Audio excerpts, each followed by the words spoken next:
Hello and welcome to English academy. I am your educator Ruchika and आज का video में हम letter to the editor writing skills का topic discuss करेंगे।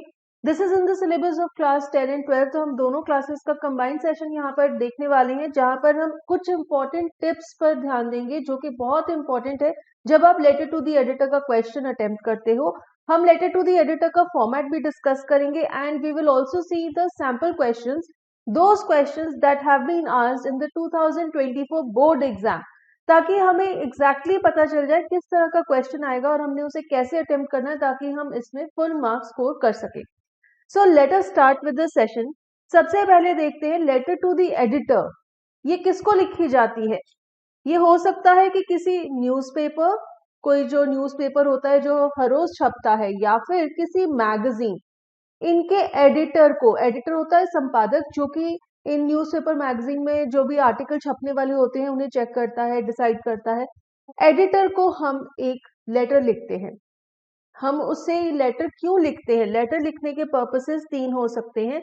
या तो हम कोई सोशल इशू है, कोई ऐसा सोशल प्रॉब्लम है जिसे हाईलाइट करवाना चाहते हैं, या फिर हम उसे कंप्लेंट लिख रहे हैं, मीन्स हमारे आसपास के एरिया में कोई ऐसी समस्या है लोग फेस कर रहे हैं, या फिर एक ग्रुप है लोगों का, जैसे कोई स्टूडेंट्स हैं या कोई एम्प्लॉयज हैं, वो एक पर्टिकुलर टाइप का प्रॉब्लम फेस कर रहे हैं और उन्हें कोई भी रेजोल्यूशन नहीं मिल रहा है गवर्नमेंट अथॉरिटी से। तो वो चाहते हैं कि ये जो एडिटर है ये इस प्रॉब्लम को हाईलाइट करे ताकि जो अथॉरिटीज हैं वो सेंसिटाइज हो और वो इस प्रॉब्लम को सॉल्व करें।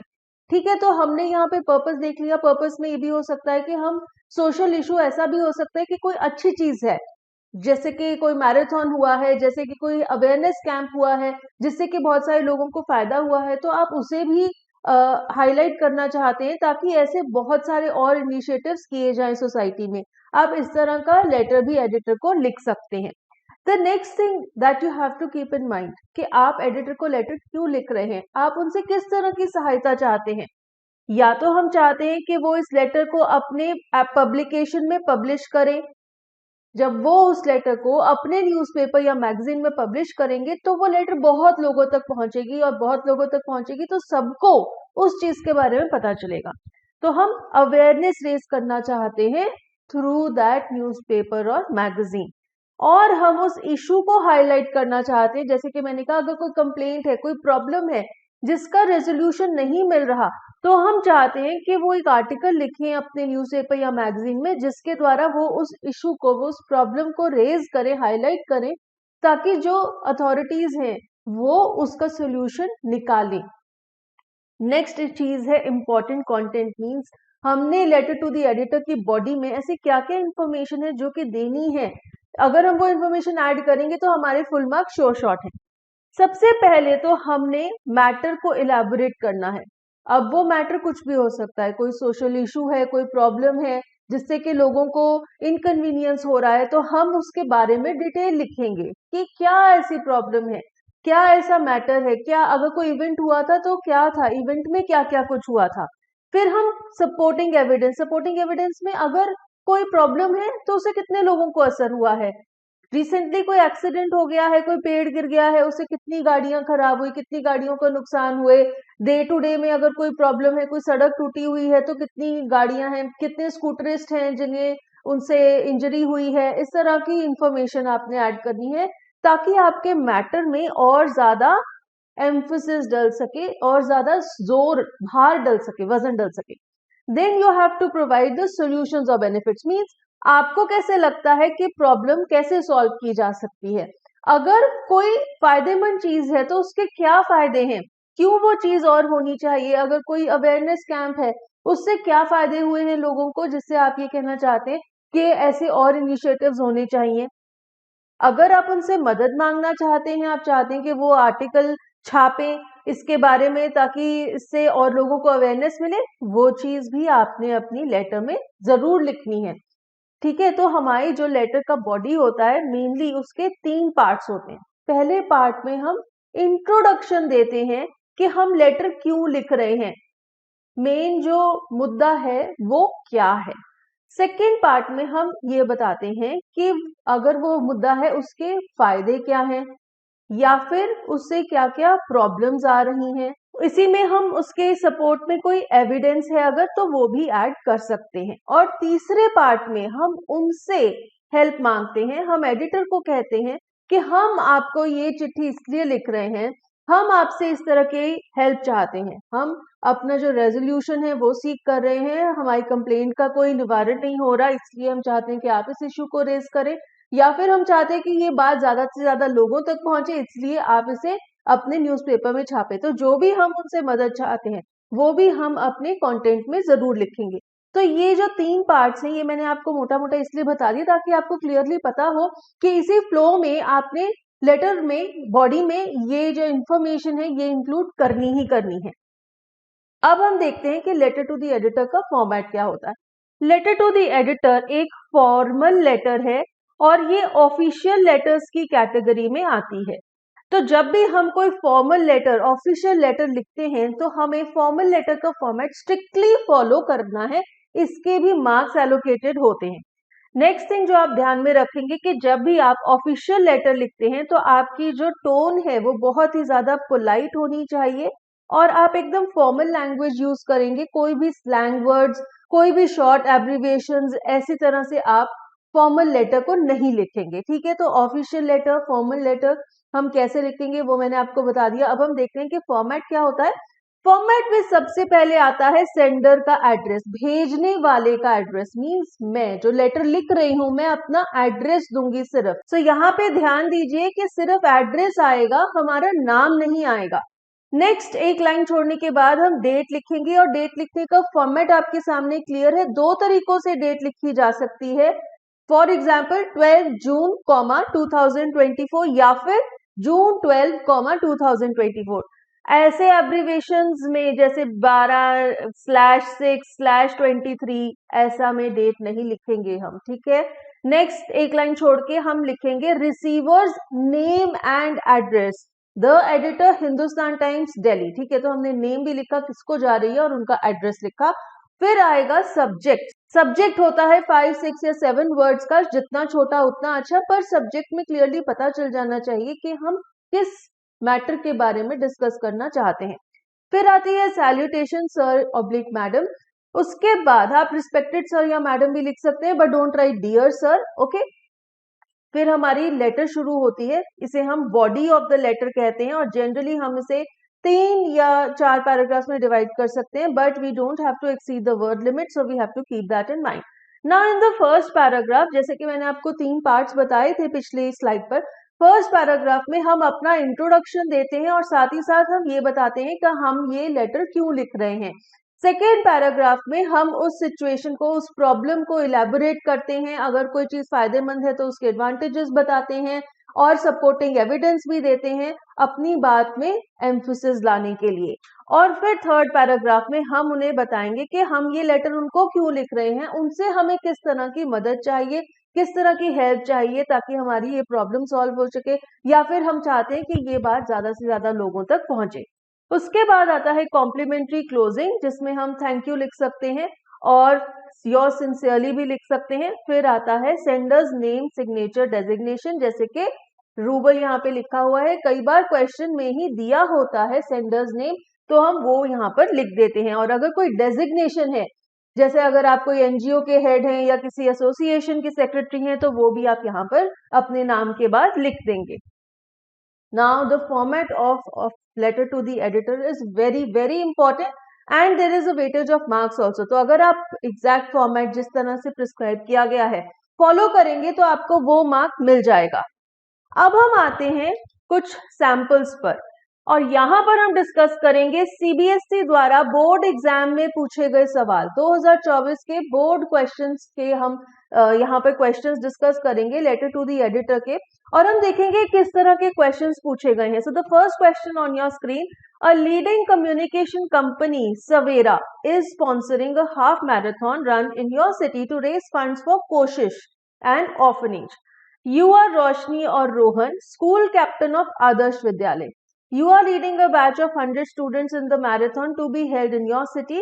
Write a letter to the editor of a national daily emphasizing the participation of school children in such programs as part of voluntary community service. Highlight the benefits of participation in such activities. ठीक है, तो अब इस तरह का जब आप question attempt करेंगे, यहाँ पे हमने सेंडर का नेम, सेंडर का एड्रेस लिखना है. सो प्लीज मैं आपको बताना चाहूंगी, ये चीज नोटिस में आई है कि बहुत सारे स्टूडेंट्स अपने पेपर्स में अपना नाम, पता, फोन नंबर लिख रहे हैं, जिसकी वजह से वो डिस्क्वालीफाई हो सकते हैं. उनका रोल नंबर है जो वो बाहर हो सकता है, उनका रिजल्ट कैंसिल हो सकता है, उनका पूरा 1 साल वेस्ट हो सकता है. So please don't write your personal details in any answer. Now in this question, sender's name is given to us. Sender's address में हम आदर्श विद्यालय लिख सकते हैं सिर्फ, और सिटी का नाम हम कोई भी सिटी लिख देंगे, बट प्लीज अपना रियल नाम, रियल एड्रेस नहीं लिखिएगा, because that can lead to cancellation of your roll number in the board exam. अब इस क्वेश्चन के आंसर में हमें क्या क्या कुछ लिखना है, हमें काफी कुछ तो गिवन है और बाकी चीजें हम अपनी तरफ से डाल सकते हैं. उसके अलावा सबसे पहले तो हम ये कहेंगे दैट हम लेटर क्यों लिख रहे हैं. हम लेटर इसलिए लिख रहे हैं क्योंकि हम ये बताना चाहते हैं कि वॉलंटरी कम्युनिटी सर्विस के क्या क्या फायदे हैं, क्या क्या बेनिफिट्स हैं. तो नेक्स्ट पैराग्राफ में हम डिटेल्स देंगे और हम सबसे पहले बताएंगे दैट सवेरा इज हम इस कंपनी द्वारा ऑर्गेनाइज किए गए मैराथन में हिस्सा ले रहे हैं. So we can also say that this company Savera keeps on organizing various initiatives for social causes. और उसमें से ही एक कॉज है, एक ऑर्फनेज है जिसका नाम है कोशिश, और जिसके लिए फंड्स रेज करने के लिए इन्होंने हाफ मैराथन ऑर्गेनाइज की है. तो ये जो हाफ मैराथन है, इसमें हम ये बताएंगे कि हमारा जो स्कूल है आदर्श विद्यालय, वहां से भी 100 बच्चों का जो बैच है वो इसमें हिस्सा लेगा. और फिर आपने फाइनली ये बताना है, कि इस तरह की वॉलंटरी कम्युनिटी सर्विसेज के क्या फायदे होते हैं. तो फायदों में आप ये बता सकते हैं कि हमारी हेल्थ में इंप्रूवमेंट होती है, हेल्थ अवेयरनेस आती है पार्टिसिपेंट्स में. फिर हम ये भी कह सकते हैं कि जब भी कोई वॉलंटरी एक्टिविटी में पार्ट लेते हैं तो हमें टीम वर्क की इम्पोर्टेंस पता चलती है, कि इससे हम ज्यादा हेल्पफुल बनते हैं. मींस हम अपने स्टूडेंट्स को इसलिए प्रोत्साहित कर रहे हैं कि वो इस तरह के इनिशिएटिव्स में हिस्सा लें, क्योंकि इससे उन्हें सोसाइटी की तरफ रिस्पॉन्सिबिलिटी फील होती है. तो इस तरह के फायदे आप दे सकते हैं और फिर आप नेक्स्ट पैराग्राफ में एडिटर से रिक्वेस्ट कर सकते हैं कि वो भी इस मैराथन के बारे में अपने न्यूज़पेपर में पब्लिश करें, ताकि ज्यादा से ज्यादा लोग इसमें पार्टिसिपेट करें, ज्यादा से ज्यादा लोग ऐसे और सोशल इनिशिएटिव्स को शुरू करें. तो ये है हमारा ब्रॉड आउटलाइन कंटेंट का, जो कि हम इस लेटर में लिख सकते हैं. इस तरह से आप इस क्वेश्चन को अटेम्प्ट करेंगे.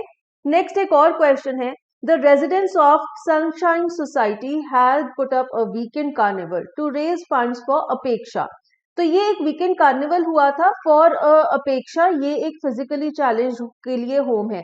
तो काफी सिमिलर कॉज है, ये भी एक सोशल इनिशिएटिव है, और जो रेजिडेंट्स है सोसाइटी के, उन्होंने ही सारा सामान बनाया था. और आप कौन है? आप हैं आदिल कुमार, जो कि सोसाइटी के प्रेसिडेंट हैं. तो आपने लेटर लिखनी है और आपने बताना है कि एक्सपीरियंस कैसा था, और आपने सारे रेजिडेंट्स के एफर्ट को अप्रिशिएट करना है और ये सजेस्ट करना है कि किस तरह से लोगों को ऐसे और वॉलंटियर प्रोग्राम्स में हिस्सा लेना चाहिए. ठीक है, तो सबसे पहले तो आप ये बताएंगे कि मैं प्रेसिडेंट हूँ इस सोसाइटी का, और हमारी सोसाइटी के सारे रेजिडेंट्स ने कार्निवल ऑर्गेनाइज किया था. फंड रेजर कार्निवल था फॉर अपेक्षा, which is a home of physically challenged people. फिर आप बताएंगे कि आपने इसमें क्या क्या किया, लोगों ने किस तरह की चीजें बनाई. उन्होंने हाउस होल्ड प्रोडक्ट्स बनाए, बेस्ट आउट ऑफ वेस्ट बनाया, कोई ऑर्गेनिक प्रोडक्ट्स बनाए जिन्हें बेचकर हमने फंड्स इकट्ठे किए.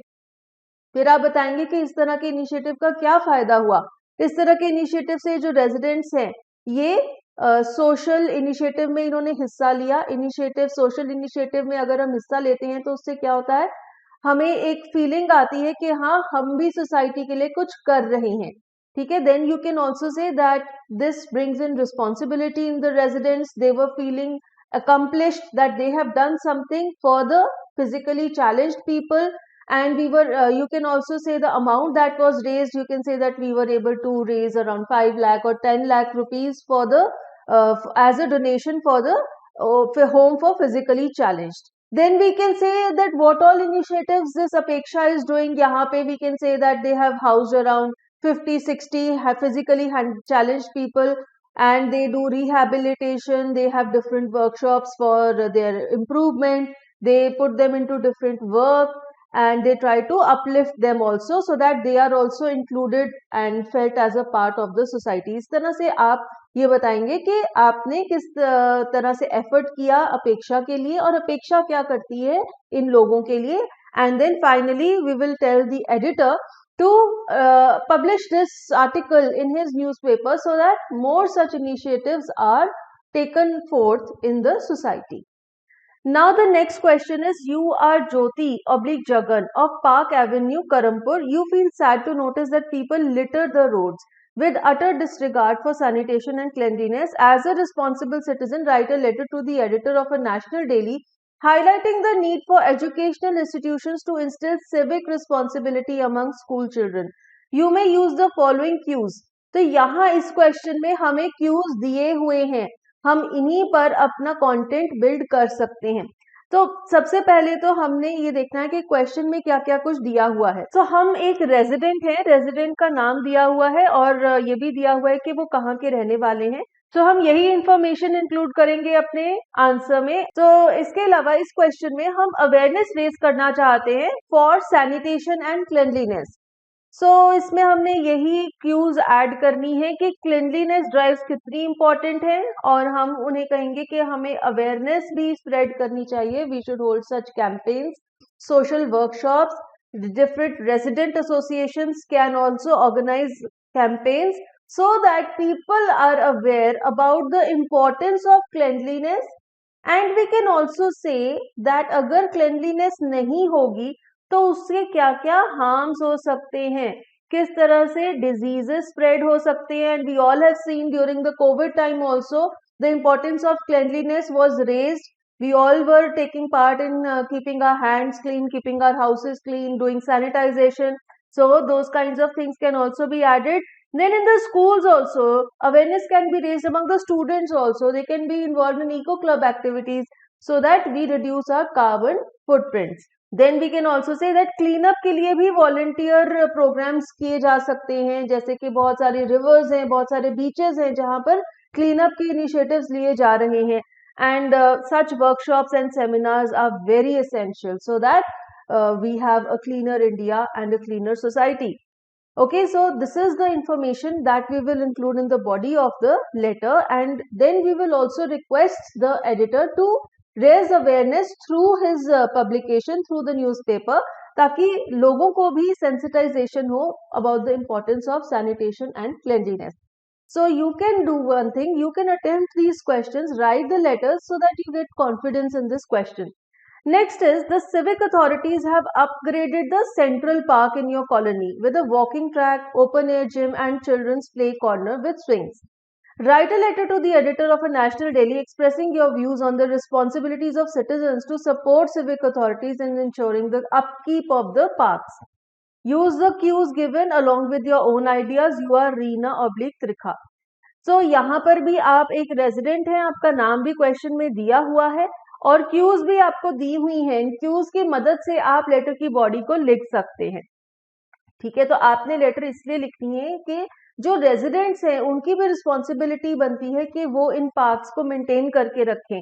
नहीं तो क्या होगा, अगर हम पार्क्स को अच्छे से नहीं रखेंगे, अच्छे से यूज नहीं करेंगे, अगर हम रिस्पॉन्सिबिलिटी से बिहेव नहीं करेंगे तो वो सारे जल्दी से खराब हो जाएंगे. ठीक है, तो आप ये कहेंगे कि पर्पस क्या है हमारी लेटर का.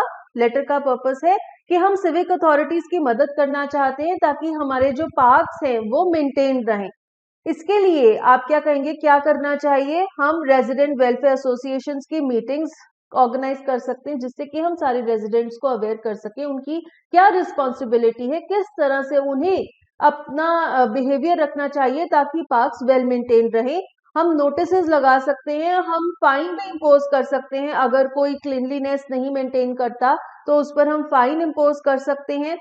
And we can also put up more garbage bins and we can create awareness for the proper use. Means वही जो मैंने कहा कि हम उन पर फाइन भी इम्पोज कर सकते हैं, अगर कैमरास इंस्टॉल हो सकते हैं ताकि जो भी डिफॉल्टर्स हैं उन्हें पकड़ लिया जाए. और हम बोर्ड्स भी लगा सकते हैं कि पार्क के फिक्स टाइमिंग्स हैं ताकि लोग उन्हीं टाइमिंग्स में पार्क को यूज करें और टाइमिंग्स के बियॉन्ड हम पार्क की मेंटेनेंस भी साइड बाय साइड करते रहें. And we can also put instructions that how the park has to be use and misuse has to to avoided अवॉइडेड. पार्क में जहां जहां घास लगी है वहां पे खेलना मना कर सकते हैं, नहीं तो खेलने से क्या घास खराब हो जाएगी. तो इस तरह की नोटिस की इंस्ट्रक्शंस भी हम लगा सकते हैं. And residents can also be motivated to plant more trees and more flowers in the park to make it more beautiful. So these kinds of information we have to add so that we want to tell the people कि जो parks आपके लिए बनाए गए हैं आपका भी एक योगदान होना चाहिए उनकी मेंटेनेंस में, ताकि वो अच्छे से पड़े रहें. और फिर फाइनली हम एडिटर को ये रिक्वेस्ट करेंगे कि आप ये जो इन्फॉर्मेशन है इसे अपने न्यूज़पेपर में एक आर्टिकल फॉर्म में पब्लिश कीजिए, ताकि जो रेजिडेंट्स हैं उन्हें भी ये अवेयरनेस हो कि उनका भी एक रोल बनता है in the maintenance of the parks around their houses. So this is how we have to attempt a question of letter to the editor, and it is a very scoring question. If you get the content right and if your format is absolutely correct, there are no grammatical and spelling mistakes, you will get the full marks in letter to the editor. If you have any doubts regarding the topic, please share your doubts in the comments below this video, example posts also and lesson notes also. The links for that you will get in the description box below this video. And for more such useful videos, please subscribe to English Academy. Thank you.